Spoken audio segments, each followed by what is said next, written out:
3:10, 11:18 ja vaatame siis seda eelmist, mis sai saadetud Maris Laurile.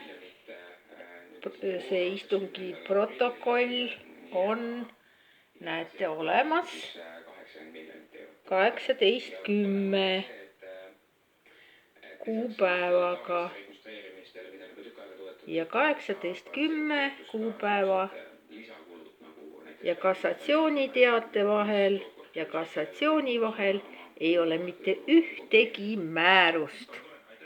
Olev Kuklase Erki Kirsnik-Reilika käis 18:10 protokoll ja